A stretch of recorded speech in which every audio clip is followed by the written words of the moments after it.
समझ ना आए ना कुछ भी बोल दो, ये भी एक रिफ्यूजल का बड़ा रीजन है। इंडिया में प्राइवेट जॉब जो टॉप प्राइवेट कंपनीज है, जो मल्टीनेशनल कंपनी है, उनकी सैलरी सरकारी जॉब वालों से 5 टाइम्स या 3 टाइम्स बेटर होती है। सो एक प्राइवेट जॉब में अच्छी सैलरी होती है।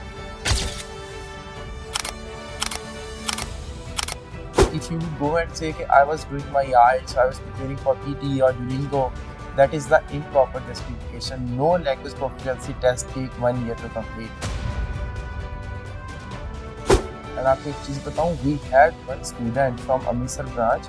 She got visa for masters program at the age of 43. अगर 43 years वाले को वीजा मिल सकता है तो इमेजिन आपको क्यों नहीं मिल सकता। बिकॉज उन्हीं स्टूडेंट्स को वीजा मिलता है जिनकी रिसर्च स्ट्रॉन्ग है, जो किसी पर्पज से किसी यूनिवर्सिटी में जा रहे हैं और किसी पर्पज से किसी प्रोग्राम को कर रहे हैं। Hi everyone, but all things to be kept in mind after the first refusal. मतलब अगर आपका एक बार रिफ्यूजल हो चुका है तो अब कौन सी चीजें ध्यान में रखनी है जब आप दोबारा इंटरव्यू पे जाएं। सबसे पहले तो आप जाने कि आपके रिफ्यूजल का रीजन क्या था। मल्टीपल रीजन हो सकते हैं। पहला रीजन हो सकता है आपकी यूनिवर्सिटी अच्छी नहीं थी, जहाँ आपका कंसल्टेंट खराब था, उसके पास बढ़िया यूनिवर्सिटी थी नहीं, आपको किसी भी प्राइवेट कॉलेज में या यूनिवर्सिटी में एडमिशन करवा दिया, I-20 दे के भेज दिया, एंड वीजा ऑफिसर ने सिर्फ I-20 देखा और फर्स्ट क्वेश्चन पूछा वाई दिस यूनिवर्सिटी और आपको मना कर दिया। समझ जाएं कि आपका रिफ्यूजल एक रॉन्ग यूनिवर्सिटी की वजह से था।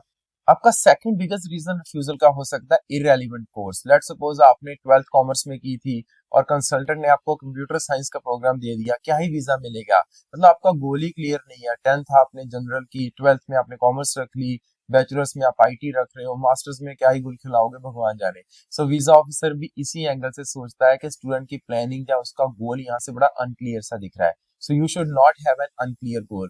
बहुत सारे कंसल्टेंट ये मिस्टेक करते हैं कि 12th कॉमर्स में की, उसको बिजनेस एडमिनिस्ट्रेशन एंड मैनेजमेंट का प्रोग्राम दिया जो इंडिया में हर एक कॉलेज यूनिवर्सिटी में अवेलेबल है।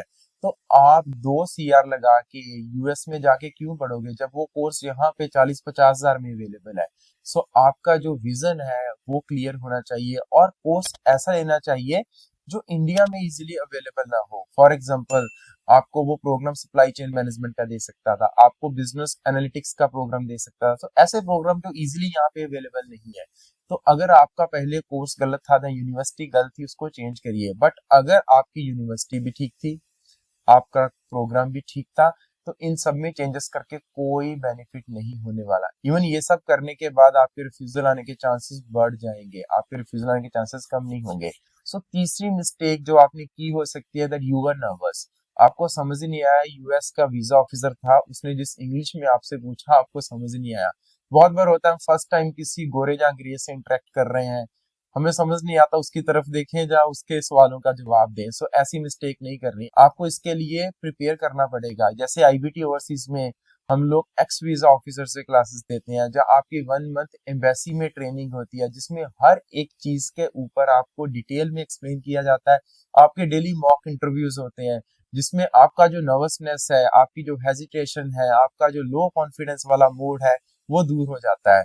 सो उसमें आपके मिस्टेक होने के चांसेस, या उसकी लैंग्वेज या उसके थॉट्स या उसने जो वर्ड्स पूछे हैं उसको समझने में आपको कभी दिक्कत नहीं होती। बहुत सारे कंसल्टेंट ऐसा बोलते हैं जब कुछ समझ ना आए ना कुछ भी बोल दो, ये भी एक रिफ्यूजल का बड़ा रीजन है। ऑफिसर ने पूछा आपसे who is funding your studies, उनका एक्सेंट डिफरेंट था, समझ नहीं आया, आपने सीधा बोल दिया जी 42 लाख फंड्स। मतलब क्वेश्चन और था, आंसर और आ गया। सो ये एक मिस्टेक होती है। सो आपको ऐसी मिस्टेक्स नहीं करनी, उसके लिए आपको प्रिपेयर करना पड़ेगा। सो एक रीजन ये भी बनता है जब आपके स्पॉन्सर्स वीक हैं। आपसे पूछा who is your sponsor, you said my mother and my father, and what they are doing some private job. Some private job मतलब वो ढंग की जॉब नहीं है। अगर प्राइवेट जॉब भी बोली है, you would have said that my mother is working as a software engineer at Intel, और you can say my mother is working at Airtel at the post of software engineer, my father is a doctor at Fortis hospital. दोनों private jobs हैं, but the way you framed your words that makes sense. उसे पता चला कि वो reputed private job में है। और आपको एक चीज पता है, इंडिया में प्राइवेट जॉब जो टॉप प्राइवेट कंपनीज है, जो मल्टीनेशनल कंपनी है, उनकी सैलरी सरकारी जॉब वालों से 5 टाइम्स या 3 टाइम्स बेटर होती है। सो एक प्राइवेट जॉब में अच्छी सैलरी होती है और इस प्राइवेट जॉब को आपको ऐसे एक्सप्लेन करना है बहुत सारे केसेस में हमने देखा है कि स्टूडेंट इसको बहुत लाइटली एक्सप्लेन करते हैं, उसको बहुत डिटेल में नहीं लेके जाते। सो डिटेल में लेके जाने का मतलब क्या है कि आप अपने पेरेंट्स के पैसे बोल सकते हो that both of my parents they earn around 7 lakh a month और 3 lakh a month. And yes, अगर आपके फादर या मदर किसी बिजनेस में है तो सिर्फ ऐसा नहीं बोलना that my father is a businessman. No, my father is running this iron industry, or my father is running this real estate business on the name of Skyline Properties. He's doing this business for last 20 years. He's earning handsome amount of money of around 7 lakh per month. मतलब आप जिस business को बता रहे हो उस business को थोड़ा डिटेल में बताएं ताकि ये पता चले वो एस्टेब्लिश्ड बिजनेस है एंड उस बिजनेस में there is a good earning. So आपको ये मिस्टेक्स नहीं करनी। बहुत सारे केसेस में वीजा ऑफिसर इस क्वेश्चन तक तब पहुंचता है जब वो सेटिस्फाइड है आपके आंसर से। मतलब हम ऐसा बोलते हैं this is the golden question. अगर वो फंडिंग के क्वेश्चन पे आ गया दैट मीन्स 90% वीजा बनने के चांसेस हैं। तो अगर आपने वहां पे मिस्टेक की that who is sponsoring your studies, nothing is gonna happen, you are going to get the refusal only. इसके अलावा जो मेजर रीजन बनता है आपके रिफ्यूजल का that is the improper justification of gap. बहुत सारे केसेस में ऐसा होता है कि स्टूडेंट ने मई 2024 में अपनी 12th पास की, रिजल्ट आते आते जून जुलाई हो गया, उसके बाद वो फॉल 2025 के लिए अप्लाई कर रहा है। मतलब इन शॉर्ट 1 साल का गैप हो चुका है। And if you would go and say कि I was doing my IELTS, I was preparing for PT और Duolingo, that is the improper justification. No language proficiency test take 1 year to complete. That means that shows कि आप English communication में बहुत week हैं। सो अगर आपकी वहां पे ये वीकनेस पता चल गई कि आपको एक लैंग्वेज प्रोफिशिएंसी टेस्ट करने में 1 साल लग जाता है, तो आप कैसे इमेजिन कर सकते हैं कि वीजा ऑफिसर आपके स्किल से कन्विंस और आपको visa they. So what should be the right answer for this question? अगर आपने 12th अपनी 2024 में कंप्लीट किया, you should have said that after the completion of my senior secondary in the year 2024 in the month of June और जुलाई, I have a keen interest of studying in the USA. Then I have done a thorough research about the USA universities, and most of the university was taking IELTS exam. For me to prepare for the IELTS, then give the exam and coming up result, it took around 4 months. So then I was in the month of November. Then I started applying at the US universities, and I came to know that spring intake is over. Then I have applied for the fall intake because summer में बहुत अच्छी universities तो है नहीं. So eventually I applied for the fall intake and I am in front of you for the interview. अब कितना proper justification दिया मैंने, जिसमें सब चीजें हमने सीक्वेंस में रख दी कि पहले मैंने अपनी 12th कंप्लीट की, रिजल्ट आते आते जून जुलाई हो गया, उसके बाद मेरा यूएस जाने का एम्बिशन था। वहां पे मैंने बहुत सारी यूनिवर्सिटीज में रिसर्च करी जिसमें मुझे थोड़ा टाइम लगा। फिर उसको पता चला कि वहां पे तो आइट्स की रिक्वायरमेंट थी। आइट्स करते करते 2-3 महीने लग गए। फिर जब मैंने अप्लाई करने की कोशिश की in the month of November, तब हमारा स्प्रिंग इनटेक, जिनको जनवरी इनटेक बोलते हैं, वो तो ओवर हो चुका था। No again I applied for the fall intake because summer में अच्छी यूनिवर्सिटीज नहीं थी। मेरे को पर्ड्यू जाना था, मेरे को northern Arizona California state, New York institute of technology में जाना था, तो वहां पे तो समर इनटेक है ही नहीं। So then I applied for the fall intake. This is a proper justification. See, visa आपको प्रॉपर जस्टिफिकेशन पे मिलेगा। दूसरा केस बनता है कि आपने बैचलर्स कंप्लीट की है, आपने 2021 में, अभी 2025 में इंटरव्यू के लिए जा रहे हो, आपका 4 साल का गैप है। अगर तो आपने कहीं जॉब की है, जब मल्टीपल जॉब्स की, उसको सीक्वेंस में बताओगे। Started my career with the TCS, then afterwards I shifted myself to the Tech Mahindra, I work for these 2 companies for 4 years। Clear clear justification है कि आपने काम किया और आगे आप आईटी का कोर्स लेके जा रहे हो। दूसरा केस बनता है कि आपने किया ही कुछ नहीं, आपने बैचलर्स पास की 2022 में इन द बिजनेस फील्ड, आपने बीबीए किया या बीकॉम किया, उसके बाद आपका 2-2.5 साल का गैप हो चुका है। So then you can say I was helping my father in the business. जब मैंने उनका बिजनेस में हेल्प करने की कोशिश की, जब मैंने सब चीजें एनालिसिस की, I came to know that without MBA I cannot run the business. So my only ambition and the goal is to grow up my father's business, to open multiple branches for that business.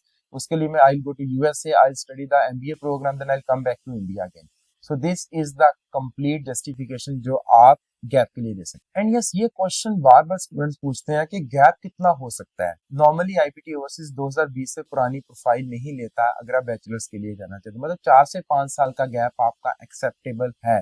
और अगर bachelors की है फिर तो चाहे आपका gap 10-12 साल का भी हो, कोई दिक्कत नहीं है। अगर आप मास्टर्स के लिए जा रहे हो, आपने पहले बैचलर्स किया और उसमें 10 साल का भी गैप है, तो भी एक्सेप्टेबल है। I just want to quote an example. There was a student named as Manoj from Haryana.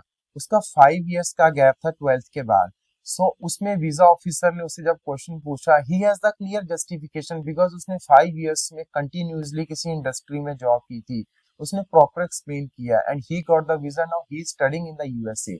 सो अगर आपका गैप है, डरने की जरूरत नहीं है, but yes you should have that good understanding. And आपको एक चीज बताऊं, we had one student from Amritsar branch, she got visa for masters programme at the age of 43। अगर 43 इयर्स वाले को वीजा मिल सकता है तो इमेजिन आपको क्यों नहीं मिल सकता। And last but not the least is your goal. बहुत बार वीजा ऑफिसर आपसे पूछता है कि व्हाट्स योर गोल, जब बहुत बार आपको बोलना पड़ता है that I want to go for MBA program, then my vision is to come back to India and help my father in the business. मतलब आप जो भी वहां पे बोल रहे हैं उसमें आई थिंक कभी नहीं बोलते I think I can become business development officer, I think I will be going for masters, I think वाली चीज को नहीं। You should be sure about what you से। आपके जो गोल्स हैं, आपके जो प्लान्स है आफ्टर बैचलर्स आफ्टर मास्टर्स, वो बिल्कुल ट्रांसपेरेंट एंड क्लियर होने चाहिए। बिकॉज उन्हीं स्टूडेंट्स को वीजा मिलता है जिनकी रिसर्च स्ट्रांग है, जो किसी पर्पस से किसी यूनिवर्सिटी में जा रहे हैं और किसी पर्पस से किसी प्रोग्राम को कर रहे हैं। अब लॉजिकली सोचिए, आपका अगर विजन ही नहीं है, आप किसी कंसल्टेंट के द्वारा आपने फाइल अप्लाई की, उसने जैसा बोल दिया आपने वैसा ही मान लिया, +2 आपने आर्ट्स में की थी, उसने बोल दिया जी तो आईटी का प्रोग्राम ले ले, वहां वीजे ज्यादा आते हैं, आपने उसकी बात मान ली, बट आपका कोई विजन नहीं है और आपकी बातों से भी वीजा ऑफिसर को कुछ नहीं लगा कि यार इसका कोई गोल है, ये आगे जाके आईटी इंडस्ट्री में कुछ कर। बिकॉज ना तो आपको आईटी कंपनीज पता है, ना आपको पता है ये कोर्स के मॉड्यूल्स क्या है। बहुत बार कोर्स के मॉड्यूल्स पूछे जाते हैं, बच्चे क्या कहते हैं introduction to information technology, modules of information technology. भाई ये पढ़ने जाओगे आप यूएस में, आप उसके इंटरनल मॉड्यूल्स बताओ, how this course is going to help you in the future, how this course is going to make your future. आपको उन सब चीजों के ऊपर एक्सप्लेन करना, ना कि रटी रटाई चीजें। सो उन बच्चों को वीजा नहीं मिलता है जो रट के जाते हैं, जिनमें कैलिबर नहीं है, वो सोचे भी ना। सो आपको ऐसा अज्यूम करना है, किसी कंसल्टेंट से अप्लाई करना उसमें कोई गलत नहीं है, बट आपको ऐसा अज्यूम करना है कि that you are living this thing, this is your decision to go for that university, this is your decision to go for that particular program जो आपका फ्यूचर बनाएगा। सो आपका अगर विजन क्लियर है, आपका पर्पस क्लियर है, तो आपको वीजा डेफिनेटली मिलेगा। एंड इफ यस, अगर आप इन सब चीजों में लैग कर रहे हो, अच्छी यूनिवर्सिटी नहीं है, अच्छा कोर्स नहीं है, अच्छा विजन नहीं है, आपका गैप जस्टिफिकेशन अच्छे से नहीं बन रहा है, आपको पता नहीं है पेरेंट्स की प्रोफाइल में क्या बोलना है, then IBT overseas is here. आप हमारी किसी भी ब्रांच में विजिट कर सकते हैं। अगर आपने कहीं से फाइल लगवा भी ली है तो आप DS 160 के लिए, फाइलिंग के लिए, इंटरव्यू की प्रिपरेशन के लिए भी आईबीटी ओवरसीज की सर्विसेज ले सकते हैं। कॉल आपको करना है 8677812345 पे। Thank you so very much.